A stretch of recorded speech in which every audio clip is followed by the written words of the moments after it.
This is Melanie Anderson, and you're listening to From Nothing to Profit.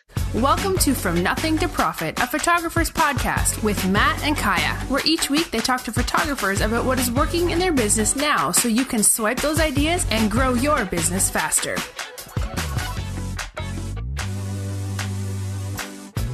Hey, everybody. Thanks for joining us again this week. So I have my friend Melanie Anderson this week. Kaya and I have known Melanie for years and years and years, and we run cross paths all the time. I mean, Melanie, I saw you a couple times this year. I saw you at Sync this year. We ran into each other in North Carolina, all over the place. So you're always doing your best to give back to the industry and travel around and just pour into our industry. And so first of all, I want to say thank you for doing that. But also I'm excited to have you on the podcast because you have a lot to share with our audience for sure. So yeah, thanks guys. I am so excited for this. So I really appreciate it. And it's a huge honor. So thank you for your time. So Kaya, when was the first time you met Melanie? Do you remember? Oh goodness, this might not be fair. What I remember is your video, you doing video. So that's what I remember the most about Yes. when you started doing video for Sync. So yeah, I think that's like when I got to know Melanie as well. Mm-hmm. Yes. So that was several years, probably about 4 or 5 years ago. Through the relationship of Sync and Darty, we just sort of said, hey, we need these videotape. We need behind the scenes, and we want to create that for you. And that was one of the first things we'd ever done that big of a deal video wise. So that was kind of cool. And like you said, that was an opportunity for us to all meet. Yeah, that's awesome. Okay, so then I saw you at North Carolina and you spoke on Volume Sports. Correct. And then I saw you at Sync. You did a Miller's thing alongside of me, and you did a lot about how to like implement ideas from a conference, so you don't just go home with this list of stuff to do and never accomplish anything, which everybody loved. And I know you had like a workbook and all kinds of stuff. So I know you talk about a lot of stuff. So kind of tell our audience, if they don't know who you are, like, you know, what you do on the photo side and everything, because you do so much. Sure. Yeah, that's a lot. It's like you almost go, okay, how much time do we have? Because, you know, when you guys love this industry and have a passion for it, it's all in. So I have a retail studio space in Western Maryland. It's about an hour from Washington, D.C. We have employees and we are full service. So we do all genres of portrait photography. We do extreme volume sports. So that would be the team and the individuals. We have an incredible banner program. And we do a lot of commercial photography and video. I'm very blessed to be able to travel the world doing motivational programs alongside of photography programs. My specialty is definitely client communication, really connecting with people. And I take that throughout everything that I do, from beginning to end in all things. So with relationships in your home life, your family, your marriage, your friendships, and then how do you translate that into your clients and to your employees and still have some sanity left at the end of the day? wow. I like the word you just used. You said you're a full service studio. I feel like so many times people think, you know, you have to, you know, do one small thing, one genre or something like that. But it really makes sense that you know, as a photographer, you meet all the needs all the way around. So exactly. When I have somebody in our community that says, hey, I need a photographer, I want them thinking, call Melanie Anderson. And I will frequently be tagged in Facebook posts relating to that. Even if it's not my client, I want people thinking that. And so the number one question we ask our clients, every single client that calls, communicates with us, and they'll be asked this probably 2 or 3 times throughout their touch points with us, how did you hear about our studio? And the number one answer we get is, you're everywhere. And we've worked really hard to do that. And that is what allows us to be able to sustain maybe those slower seasons, because portrait photography is year round. If I was only high school senior, that is seasonal. If I was, you know, I don't do a lot of weddings. The weddings I do are going to be higher end or relationship based. And the commercial photography is year round.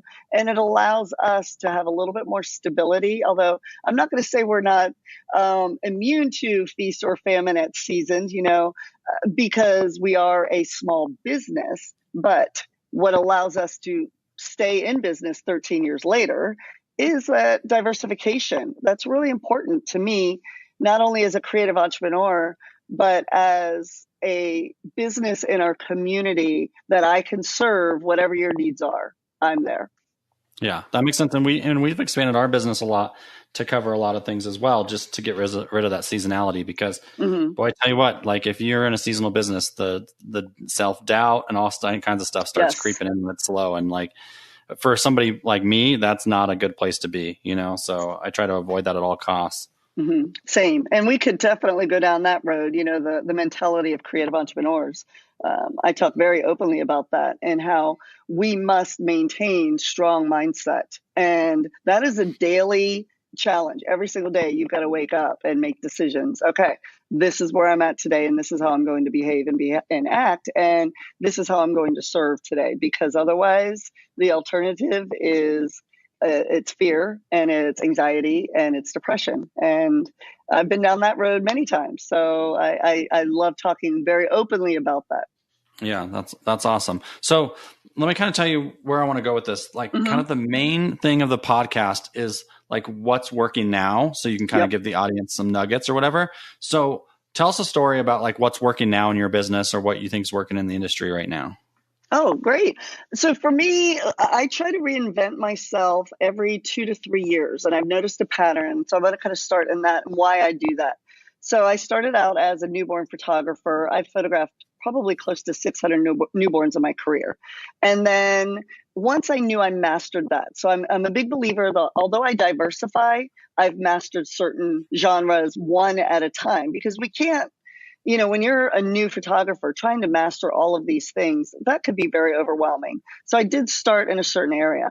And then a few years later, I went into high school seniors, dominated that in our community. Then I started taking on volume, the team and individuals, dominated, changed the industry in our community and how the sports are looked at and how we do banners. And then a few years later after that, it was into commercial photography.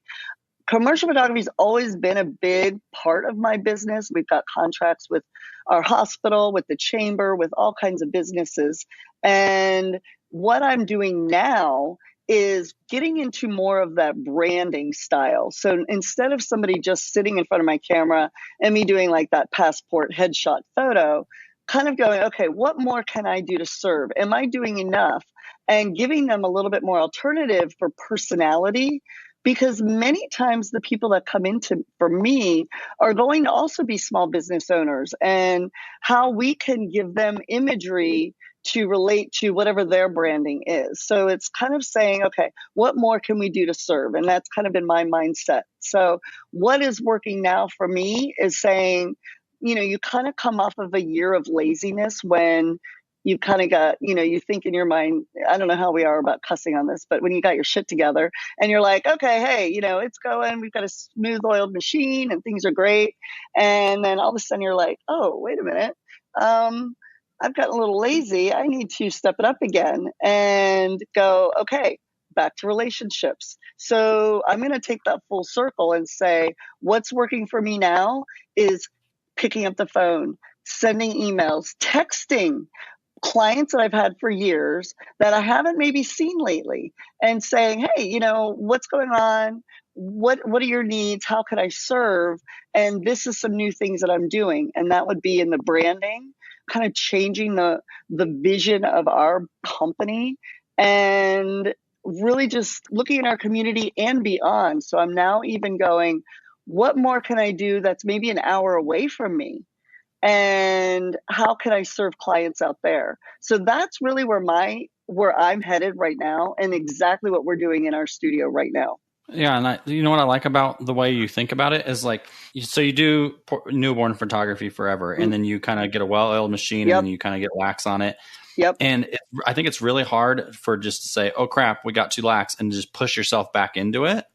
So what you're doing is you're taking that energy and you're just pivoting it a little bit different. So I think it feels fresh and new, and it's like it's self-fulfilling, It's so true because, when we've been doing this for so long, it really is a well-oiled machine, and I could do this with my eyes closed. I'm about systems and processes. I don't overthink things. I dive in and then I just do it, and then I create a process and a system for that. So on the days maybe you're not feeling well or you're not feeling sociable, you just don't have that high energy, Well, I have a system in place that I can still go through everything that I'm doing, and to my client, it's still an amazing experience. So I've simplified so much in my business. And the other thing that I'm doing is I'm constantly educating myself. I'm always learning. I'm hungry for knowledge. And so what I just did was I just came back from Texas school.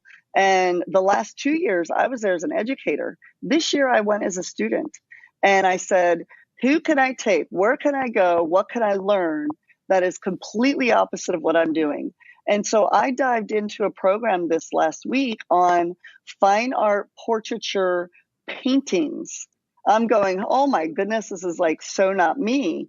And let's push myself and go, what can I pull out of that and input into my business that's going to create a new product line, a new look, a new feel for clients that maybe I've not serviced, the super, super high end, the ones that are looking for life-size wall portraits that are custom framed and have an oil painting to them.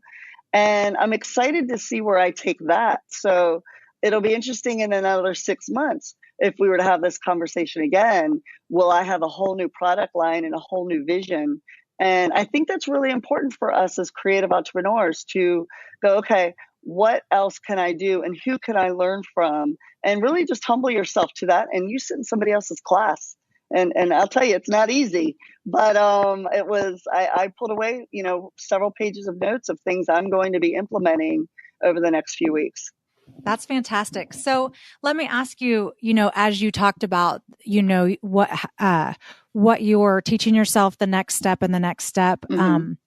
It's funny because I've actually done the same thing. Like I started out as a senior photographer, and then when I would help with a baby session, I would put the binky in upside down. I didn't know what I was doing. Yes. And so I was like, I need to learn how to do this next. And so I definitely identify that with that. But what happens to your existing, 600 newborns?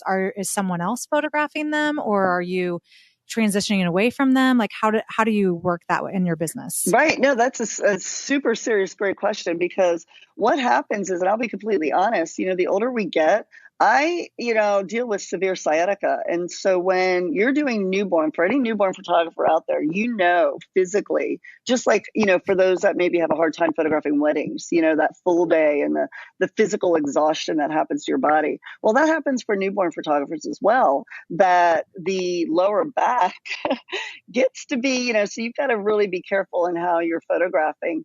But what happens is, once you dominate an area in your community, you have a lot of other photographers that come along. And I'm very much an advocate of community over competition. I believe in that. I'm chairman of the board for the state of Maryland Professional Photography Association. So I don't mind, that there are others. So what I do is go, okay, how can I step it up again? How can I step it up again and still be of service and a resource? But what happens is, if, being completely real, honest, transparent, and that's the way we should be as educators, that we're inundated right now with newborn photographers, with senior photographers, with family photographers. And that's why I push myself even more. And so now I'm going, hey, I have a studio and most photographers don't. I need to be using this more, even though I prefer photographing outside. I like light and energy, and, newborns I can do with my eyes closed, but now I want to push myself differently creatively. So there are plenty of photographers servicing those newborns. I still have newborn displays at hospitals and doctors' offices. And if the client is willing to invest, because I am a wall portrait photographer, if they're willing to invest and that's my client, come on in. If not, I have other areas that I need to invest my time in. So I would say I go anywhere. We're probably photographing, I don't know, maybe 5 to 10 newborns now. It's not nearly, I used to have that in a week when I first started back in the film days. But, times have changed. And so what are we going to do about it? That's what I always say. Okay, now what? Yeah. What are we going to do about it? Yeah. Well, that makes complete sense though. So what you're doing is transitioning away from those genres that you've Yes. learned how to do and dominated. And you feel like those are like red waters where, Yes. all kinds of people are there, and moving into areas where you feel like there's more of a blue ocean for you to work in. Absolutely. Absolutely. And Yeah. it's the only way we will thrive. It's the only way that myself is going to be able to continue to support my family. And what I'm also doing is being very strategic, even in the way we're scheduling. So we're now going and saying, okay, we're going to fill the studio 3 days a week. That's it. I'm in Mm-hmm. a season of my life where my children are older now. One is finished college, one is in college, one is in and out of college. And then I have a son who's 17 in high school. So we have one more year with him. So what I'm doing is being very strategic about that. I will be in the studio Tuesday, Wednesday, Thursday if I'm not traveling. The other days I am doing whatever the heck I want to do, whatever that means, whether it's traveling or building the, more on the education. I do a lot of one-on-one mentorships and masterminds, and then allowing me time to breathe and serve and be for my family as needed, even more. Yeah, that sounds great. So Matt, what's the next question that we want to ask about this? The next question, and then we'll take a break right afterwards, is do you want to talk a little bit about the industry? You're kind of going there, but what are you fired up about the industry, or what are you paying attention to, or what do you hold true about the industry? I mean, however you want to word the question, but when you think of the industry, what do you think of? Well, I'm such an advocate for our industry, so I am fired up. I love our industry, and I love the leadership that's, happening right now with the education. I love that we're on this platform of Print for Success, and how vital it is that we have a responsibility as professional photographers. It is our responsibility to educate our clients and to educate other photographers in the vitality of printing. I did an article a few years ago about an image that triggered a memory of mine from when I was a child, and how it would never have been such an emotional experience for me had there not been this printed image in an album of my parents. So it's a really great journey and a great story that I tell about that and the impact it has on me. We are seriously facing a generation that is going to be lost images. There's lost relationships. These images are digital. Well, how easy it is for these things to be erased. What if Facebook and Instagram shut down today and your albums that you've created online are no longer there? That would be devastating. There are pivotal moments in families that it is vital that we print. And this is what I educate my clients on. Newborn, your children, in that young stage, and then again around middle school, and then in high school, and then the family unit during that, having these printed and on the walls, and then again at the wedding. And those are going to be the generational images that they look back on. And then as we get into our older, the three of us are the same age range. And now what? And as we head into, the years that we become maybe grandparents, and making sure that our images are still taken, that people see what we looked like as we grew and aged, and having that in print. For example, my husband just turned 50 this weekend. I wanted a cake that had a photo with it. And so I pulled out an image from back in high school, when we were dating in high school. And I look at that photo and I'm like giddy, looking at, this is what my husband looked like back then. Would I have that same feeling if it wasn't tangible, if I couldn't touch it and feel it and hold it? Or if you couldn't find it. Exactly. Or oh my if goodness. it was too small to print because it was too small of a file. Exactly. Yeah, I have a friend who is young, younger, in his 20s, and he started his Facebook when he was in high school, like maybe 13 or 14. Mm-hmm. All of his memories are saved in albums on the Facebook, and he just got it hacked and cannot get them. Ouch. Yeah, and it's just devastating. Yeah. And even though, we have such great relationships with our professional labs, for anybody listening, when I look at like these Instagram ones or the Facebook, just print out a year album, just however you need to do that. Create templates, upload stuff. There are easy ways to do that. And when you do your trips and you go on vacations, and this is a great reminder for myself as well, that I too need to remember to do that. How easy it is. My dad used to always talk about the shoemaker's kids not having shoes. How many professional photographers do not have professional portraits of their families on their walls? I always say, thank God I do stuff like that at the studio, like of my kids as well. And those are the things that I'm hanging along with my client work, because then as my children age and I change out displays, I make sure that those images come back to the house.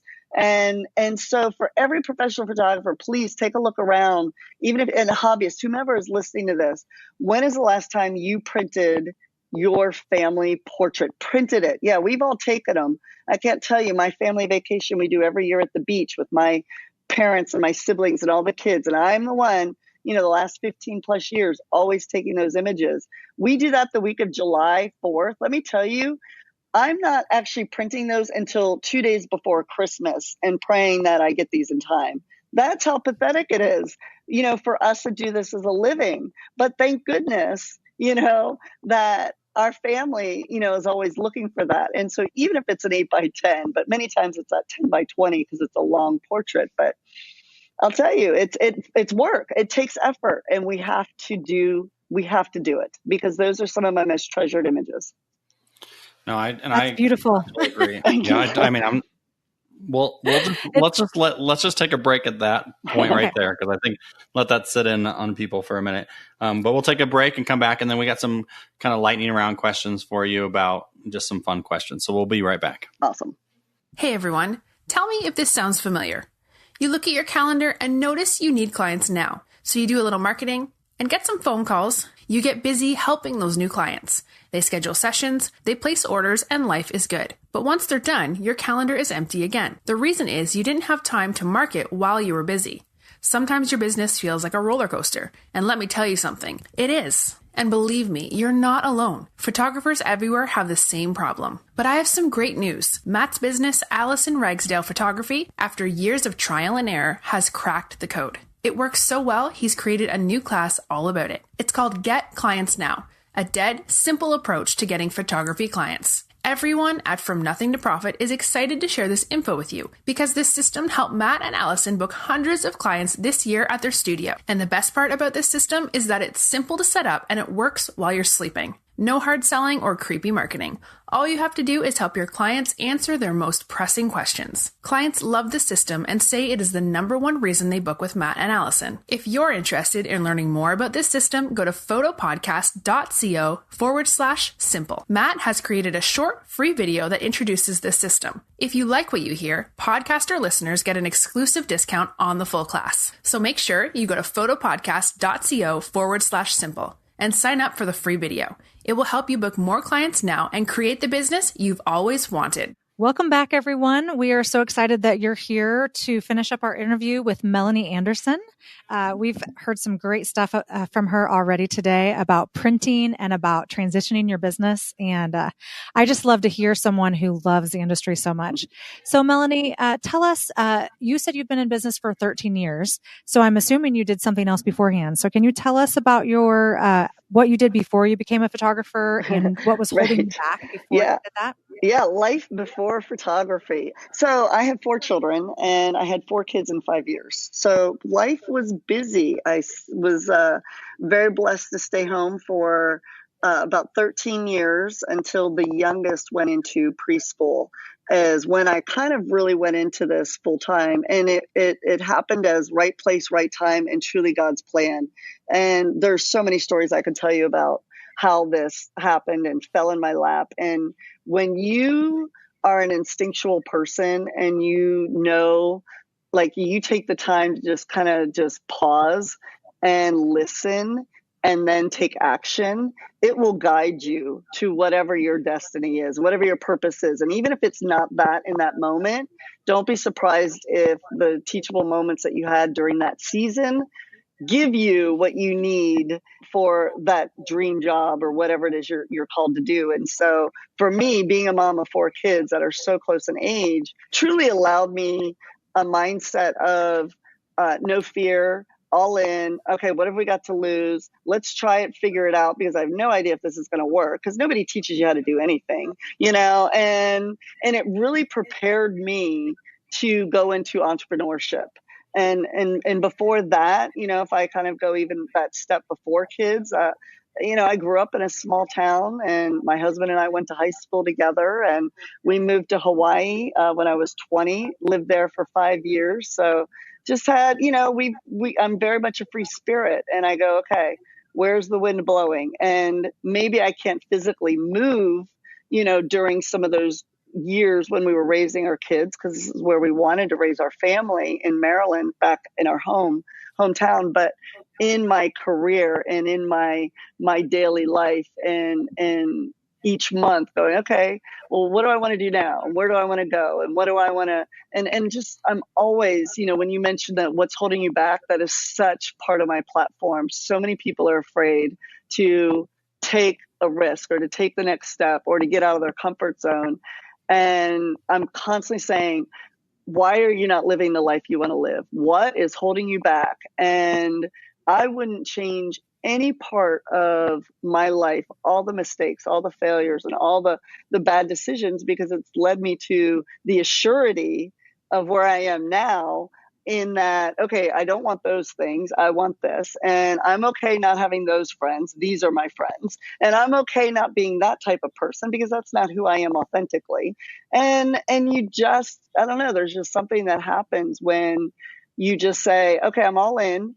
It's either going to work or it's not. And if it doesn't, well, then that was a teachable moment, and I go on to the next one. And you just keep going. And I constantly say, my team and my kids have heard me say this so many times. It could take me 100 bad ideas to get me to the one brilliant idea that changed my business and my life. And if I was afraid, or if I let something hold me back, if I was worried about what other people thought, I wouldn't be where I am today. And it doesn't mean that I still don't have moments of fear, and that I'm still not.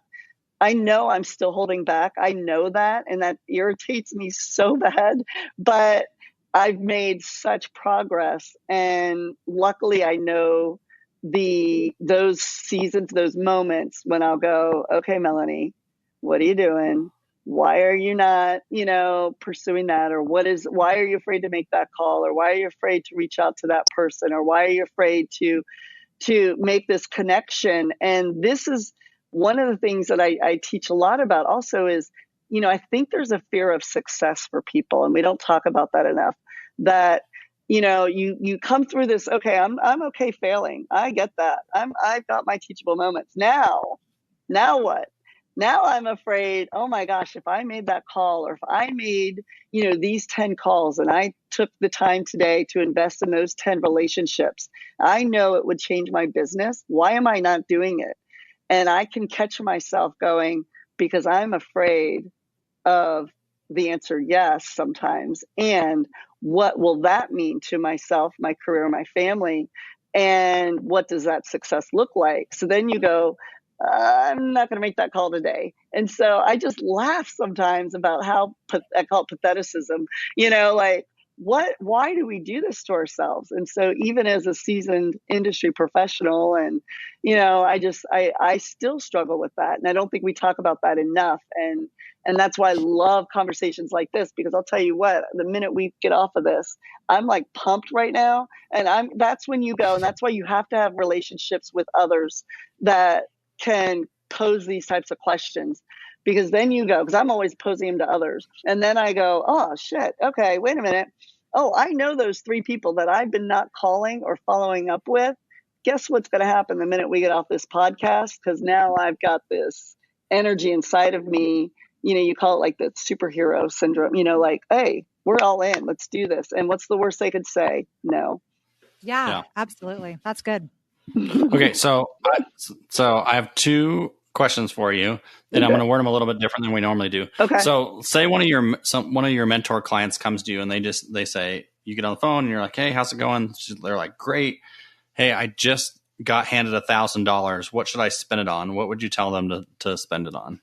100% education, 100%. I am such a big want versus need advocate.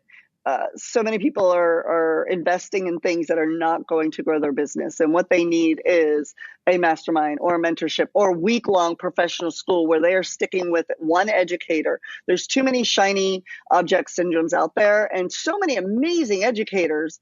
But what happens is people will sit there and take little bits and pieces, or they spend their money on these things that they think are going to, change their business instantaneously. Well, you got to put the work in. So I always say, find somebody, whomever it is, but invest in education. And I'm a big advocate in one-on-one in the sense of being there physically.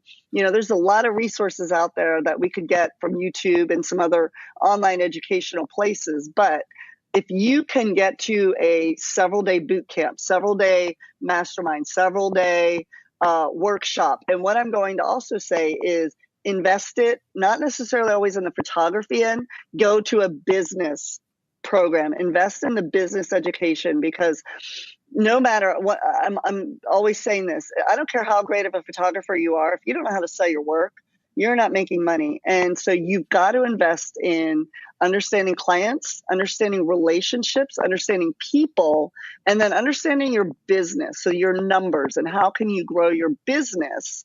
And that's where you need to spend that $1,000. Yeah, that's really good. Okay, so now I'm going to flip the question on its head. So a different mentor client comes to you and says, hey, I got $1,000. What would you tell them not to spend the $1,000 on? What would I say not to spend the $1,000 on? That's a great question.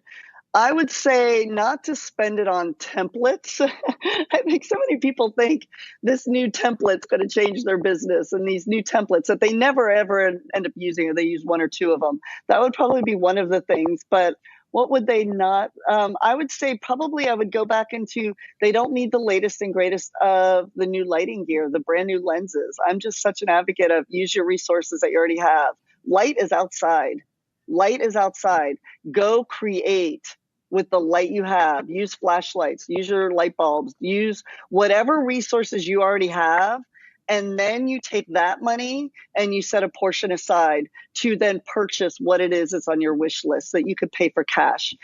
Buy used equipment, buy, gear that, is beat up and used up. That's okay. If it still works, it still creates. So don't use that $1,000 to buy something brand new. What can you then use that money that will get you more bang for the buck, and really just use the resources you already have?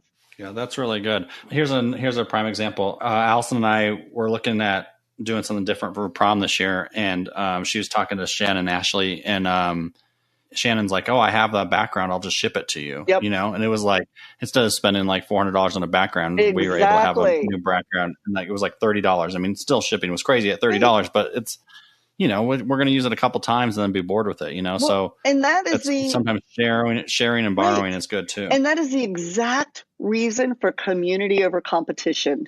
That is the number one reason right there, so that you can share resources. I can't tell you how many times I've loaned out gear to people. I've loaned out backdrops to people. I have borrowed flashes for people when mine, for whatever reason, is not working. I mean, that is what it's about. And I'm talking about your photographers in your community even. You pick up the phone, and say, hey, I need this. Do you have this? Or what, even this week, I'm using another photographer, outsourcing a job to them.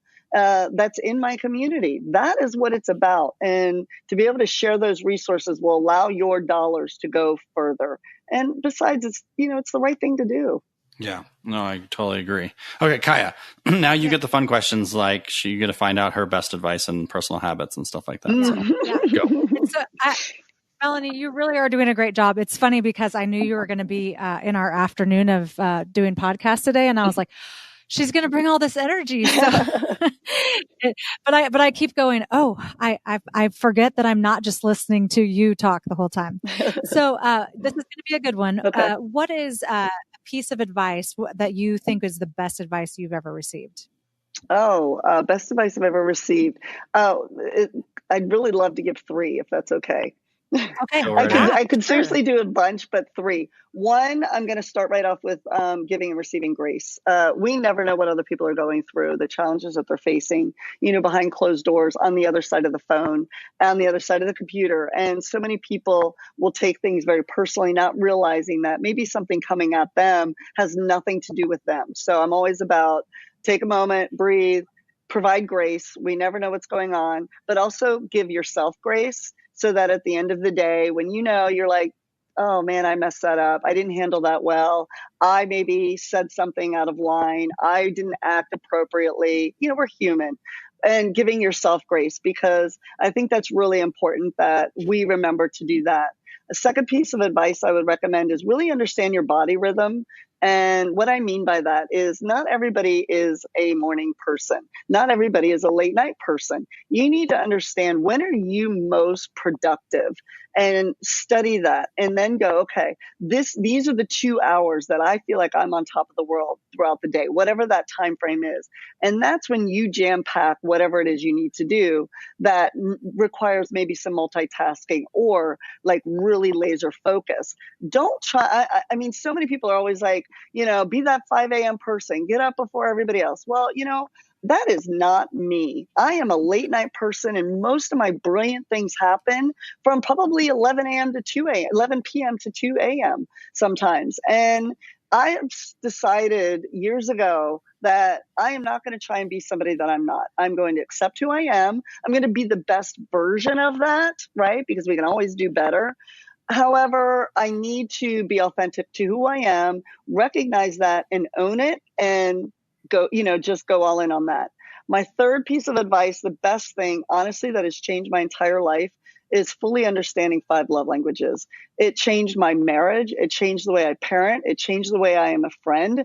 It changed the way I interact with employees, and it changed the way I interact with my clients. When you understand personalities, who you are to a core, and you understand, okay, this is how I'm receiving your message. Well, you're being a little harsh in your tonality, but I'm a words of affirmation person. So I know it's not that you're coming at me, it's how I'm receiving it. So I need to not be sensitive, right? And so then you accept people for who they are.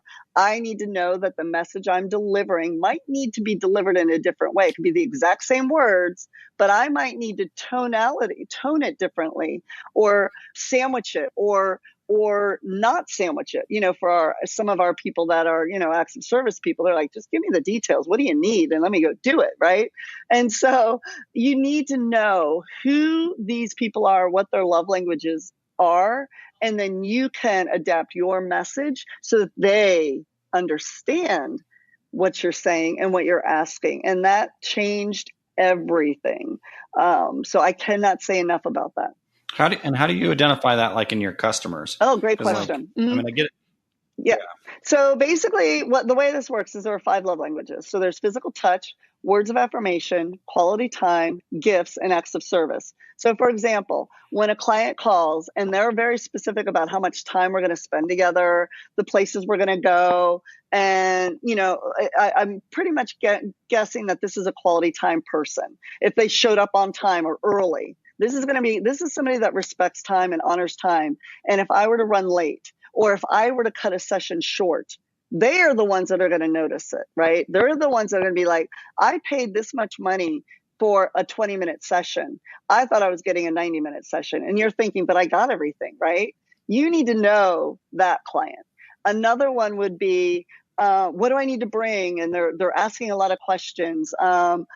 Very specific when they come in. How does this look? And everything is like pressed and it's organized, and the mother-daughter connection or the family connection. You'll start seeing things and they're saying, well, do you like these earrings or do you like these earrings? Should I wear this shirt or should I do this? That's going to be a words of affirmation. They're looking for praise. They want to know that they look good. So when you're photographing them, constantly, wow, this looks amazing. I really like the earrings you chose. I really like the bracelet, the jewelry. I love the shoes that you chose for this outfit. Right. And so you're picking up on these cues. If it's a physical touch person, you're going to see the family relation, like this person, maybe they come in and they greet you with a hug. right? Then it's okay to, to touch them. And you're going to know that that's going to mean something when you're showing them images on the back of the camera. Maybe you're touching them on their shoulder. Maybe you've got your hand on their back. Maybe you're leaning in closer, right? You're noticing physical touch that makes them comfortable. They appreciate that. If you have a client that brings you something, I've had clients that will bring me a bottle of wine, commercial clients. And so that's going to be probably a gifts person. As I'm paying attention to clients that I'm photographing, if there's Tiffany jewelry and they mention, that was a gift from their mom, or this was handmade, handed down. There was something significant about this piece of jewelry or this clothing or this heirloom photograph that they're trying to do. It's a gift. Well, what I want to do then is make sure when I'm delivering those products, why not include, an extra something with a handwritten note? This is my gift to you, right? And so these are the cues that you could pick up on that they don't even realize. They have no idea that this is happening to them. All they know is they have just gotten the most amazing service. And for me, it's just so secondhand, I don't even think about it. And so they're thinking, so the images could be so, right? But the experience was exactly what fed them and how they felt fulfilled. Does that make sense? Yeah, that makes complete sense. That's a really good way to look at it. Like, because I understand love languages and stuff like that, but I guess I just don't pay enough attention to the little nuances to kind of start sorting people, Yes. and it would probably be pretty helpful. Yes. Yeah, it's interesting because I've always applied it to my own self and my own family and friends, but I've never applied that to clients. That's where I'm at too. Like I totally get it with my wife and a few of my really good friends that have done the love language test and stuff like that, but I've never taken it to the client level. And how fascinating it'll be the next time as you start interacting with your clients this week, pay attention to those little things. The ones that are really upset over something, maybe you didn't deliver something on time. Like when you said, our turnaround time is 2 to 3 weeks, and that person's calling you 4 days later. Is everything ready? Did you post things yet? Like they're waiting. That's a quality time person, and probably even a words of affirmation, right? They want the affirmation. They want the social media feedback. They want to know. And so you start picking up on these things. It's crazy how you will see this everywhere now. Well, and here's an idea maybe that I'll implement it. Like at the very top of our consultation sheet, I could just have like a checkbox for each one, the 5.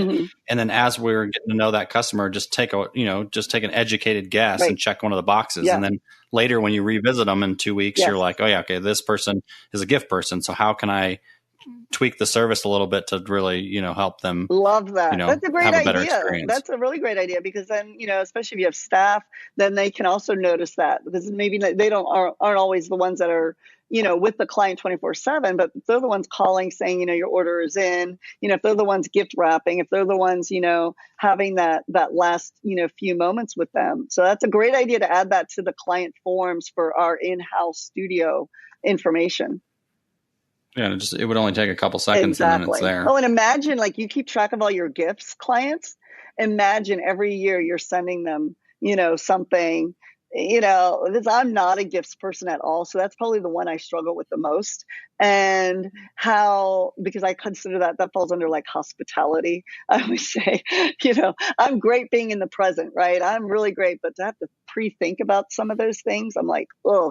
And, so that would be a great thing, and every year maybe you're sending them, in the words of affirmation people, you're sending them a nice little note every year. You know who those people are, and then you can cater to, is it that maybe they want a, $100 print credit, or is it that they would want a session depending on what love language they are? So I love that. I'm actually going to add that. So that's why these conversations are great, because I do it in my head and I know these clients, but I've never actually put it on paper.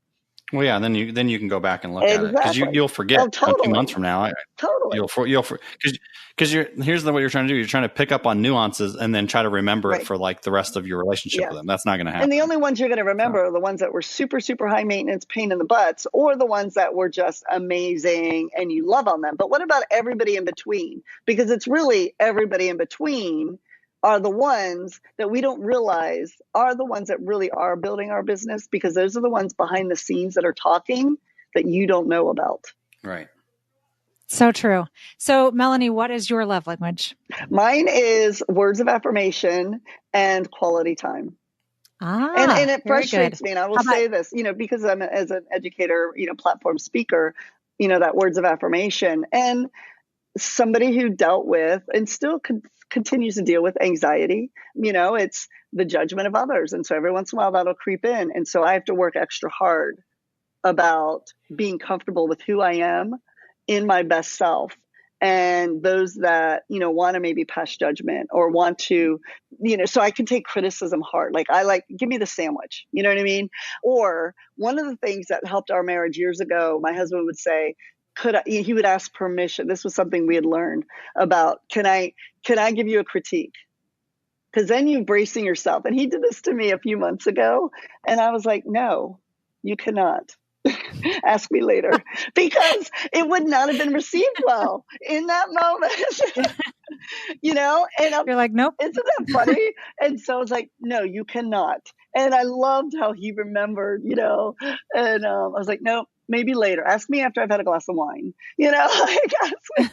but then quality time, because the kids are just growing so fast. And now I treasure those moments with everybody home. Well, you're doing a really good job on this podcast. Oh, thank you. Yay! See? That was good. You got it. That was good. What are yours? So Matt, wait a minute. I want to flip it, because I'm curious. What is yours and what is Matt's? Yeah, absolutely. Well, Matt, what's yours? So mine is words of affirmation. I don't remember what the other one is, but I can tell you gift giving is like the bottom. Yeah, gift is. Oh, that's funny. Okay. I'm totally different than you guys. So gift giving is my second, but number one is touch. Oh, yeah. Yeah. Totally. Mm-hmm. Yeah. And Andy, my husband, his is acts of service, which is terrible. Right. It's the worst one that anyone can have. My husband, acts of service. It's like, it takes so much work, but then I go, no, but when you know that, all I have to do is, if my kitchen is clean, that counters are shining. Let me tell you, my husband can have a shitty day at work. The rest of the house could look like crap. But because I know that's his love language, and I know which room affects him the most, then I can go, all I have to do is, hey, I'm going to go clean that kitchen. My kids know that. And when you teach your kids to understand love languages, it changes your family dynamics. But it's so funny, because God loves to put you with your opposites all the time, and it's just, you just have to have a sense of humor about all of it. Yeah, totally true. Yeah. Everyone who knows me knows that touch is mine. So I'm always like, my kids will hug me. They snuggle me. It makes me feel much better. Even but a girl who works for me, she's not touch at all. Yeah. But if we're sitting in somewhere and I get like uncomfortable, I'm like, can I just put my shoulder by your shoulder?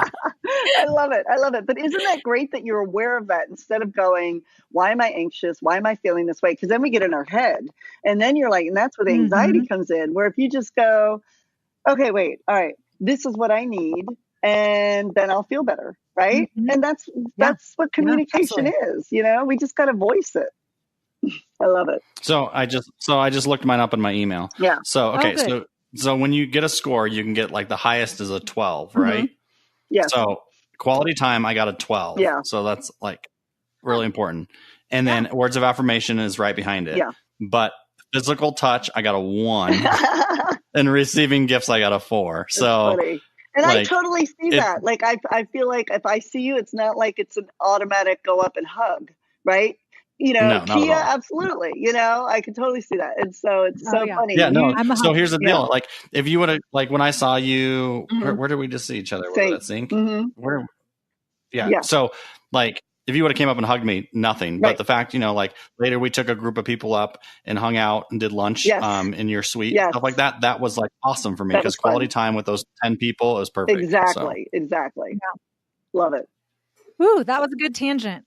Okay. So then the next question we have, Melanie, and I think you'll have a great answer for this one too, is share one of your personal habits that contributes to your success. Personal habits. And I don't know that you've said a lot of great things already. But I will say this, and I don't know if this is necessarily a habit, because I think of habit as like something, it's this, brushing your teeth type thing. But so for me, I would say persistence is the key to my success. Honestly, persistence. There is this inner drive inside of me that has a hunger. and a problem solving. And I go, okay, this is what I want. And that's how I learned photography. I would look at images and I would go, okay, I'd look at the light. I'd go, all right, how do I light like that? And I would just look at the catch lights and I would figure it out. And so I'm always just, I can be self-reliant, but I also know when, I need the help. But persistence, it's always about, which could be, your strength to your weakness, um, because that can also be a bad thing if it's driving me so hard that I could overstep my boundary, right? And then some people maybe look at that as being harsh when I'm really just curious and I'm persistent and I just want to know and I want to understand. And then that's what, to me, so that would be the habit. But I'm actually going to, as I'm saying this, I'm thinking of a new one that I started doing that has really put me in a calmer state of mind because I am kind of a high energy. But I have a journal that I started doing I am grateful for. And what I started doing was, I used to start out saying at the top of the notebook, I would just say, I'm grateful. And then I would just list out, and it would just be just things. Now what I'm doing is I actually, for every sentence, I say, I am grateful for. And it could be the things that are, and I try to pick the things that I'm almost even most frustrated over. Like, for example, we have a home that our roof is leaking. And it's a sore spot, but it's a larger home, and unfortunately, when we have 3 kids in college, we can't replace the roof at $50,000. It's just not in the budget. It's not realistic, right? So what happens is then the last 5 years, 6 years, this house, so the roof leaks, and that means the ceiling is opening up. That means now the wall. So we had to pull portraits off of the walls, right? Because now the water is running down, and then you put the buckets out when it rains. And this is real life, people. And so then you go, and I go, okay, I am grateful for a roof over my head. I am grateful for electric. I am grateful that we were able to pay the electric bill this month, right? I am grateful that we were, that I am whatever. And so every single sentence, I started writing, I am grateful, and making sure that my mindset doesn't go to, because of law of attraction, says, when you start complaining, what do you think you're attracting? Complaining people and hardships. And for example, I'm going to go off on a tangent for a second, so humor me. But last year every year, you create like a word of the year, right? And you go, oh, this is my word I'm going to live by, right? And so last year my word was abundance. And I was just like going, I'm all in. It's going to be an abundant year. We had 3 in college. So I was needing some abundance, because I'll tell you what, I don't care how much money you're bringing in. When you got 3 kids in college, there's no money. And I'm going, I want abundance, abundance, abundance. So at the end of 2018 and into 2019, I was struggling last year with some mindset things. And everybody started talking about their word of the year for 2019. And I said to my husband, I said, I'm not doing one. I'm pissed. I'm annoyed. I'm irritated, because my word last year did not come to fruition, right? And he goes, well, what was your word? And I said, it was abundance. And he goes, well, were you specific? Because, in my mind, I'm thinking abundance financially, right? So he goes, well, you weren't specific enough. He goes, you sure got a lot of abundance. You got an abundance of frustration and challenging people and, difficult moments. And I looked at him and my jaw dropped. And I was just like, ah, you're right. It was abundance of teachable moments. Let me say it that way. Abundance of teachable moments. And I was like so pissed. And so I was like, okay. And all this happened within a 3-day period. Because I tell you what, I don't know how faith-based this podcast is, but like God just like poured on me that weekend through this journey. And there was a word that kept popping up and over and over and over again. And I looked at my husband and I said, I have my word. And I took this deep breath and a sigh, almost out of frustration, annoyance, and realization and acceptance. And my word this year is surrender. And I was, that's a good one. And so when you talk about like your habits and what is something that I'm doing consistently, I'm constantly working on my mind.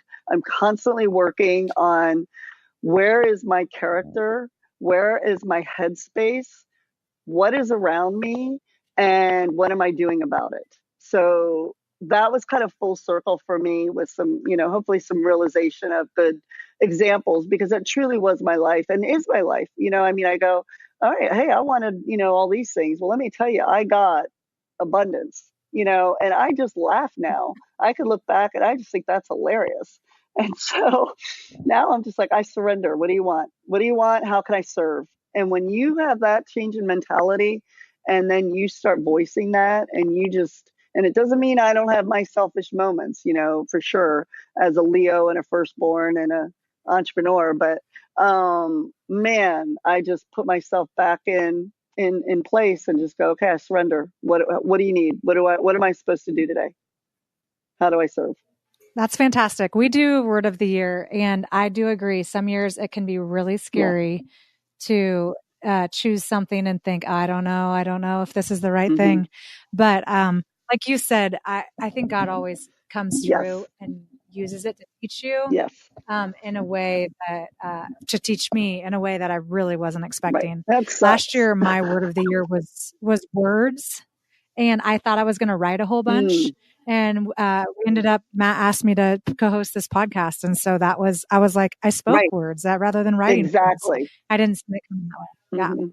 Yeah. Okay. Love so can you recommend an internet resource for us? An internet resource. I am all over Danny Johnson these days, if that's what you're meaning as far as and so basically, for those that don't know her, she's kind of the female Tony Robbins.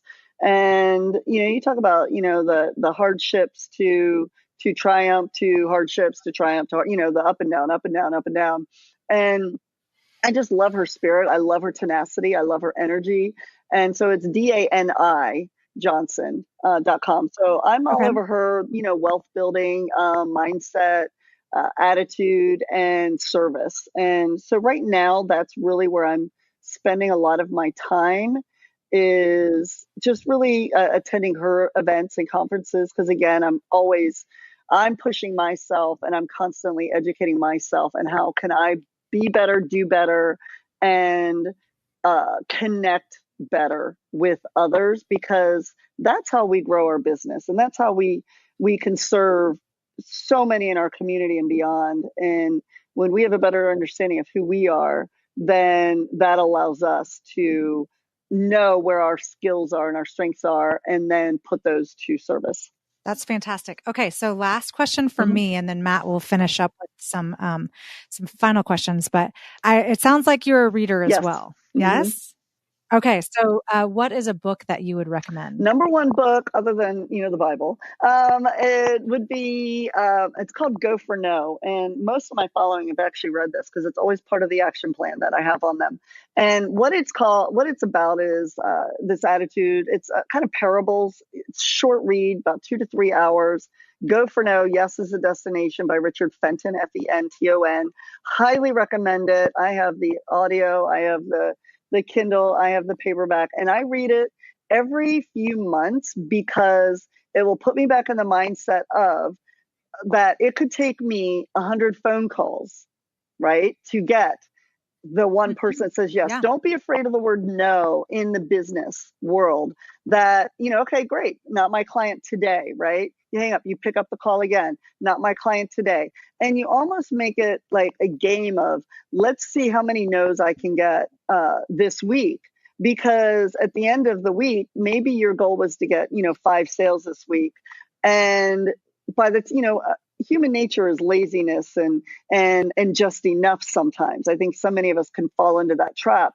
Okay, I've met my goal. That's good, right? But do we go to the next level and exceed that goal? Where if your mindset is, I need 100 no's, well, what'll happen then? You might get 12 yeses. And so you change your shift in thinking, you change the way you communicate, and we could do an entire podcast on that alone. That it would be fantastic. It's so funny because I have, a lot of young people that work for me, and I'll, we'll start something and I'll be like, okay, so you need to contact people, do this. And they've just recently said, well, I've contacted 10 people and no one's responded. And I'm like, well, you need to get you need to, Yeah. that was exactly what Yes. I said. I said, you need no's. Exactly. What you want is for people to tell you Right. no and keep going. Yes. And it's a new It concept. totally is. And honestly, you know, create some sort of a reward system for that, that, at the end of the month, like, Mm-hmm. hey, who got the most no's this month? You know, you get 100 no's this month and I'm going to treat you to dinner. Here's a, $50 gift card to whatever. Incentivize it and create the tally chart, in the office and have fun with it, because otherwise, how do you motivate that generation? How do you motivate anybody? And so there, especially if they're a words of affirmation person, that word no is heartbreaking.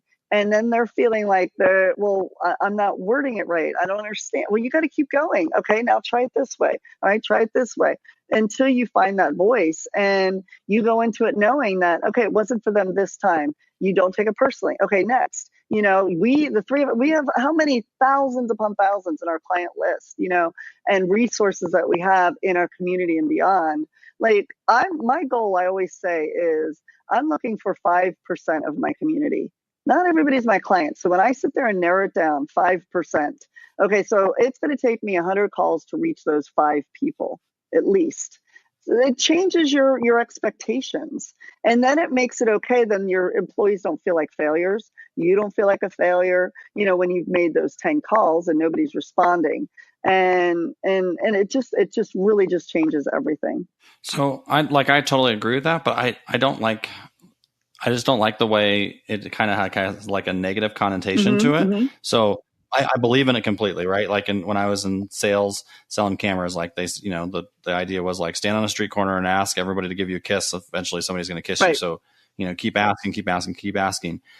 And so I heard Russell Brunson say it differently this week, or last week, which was pretty good.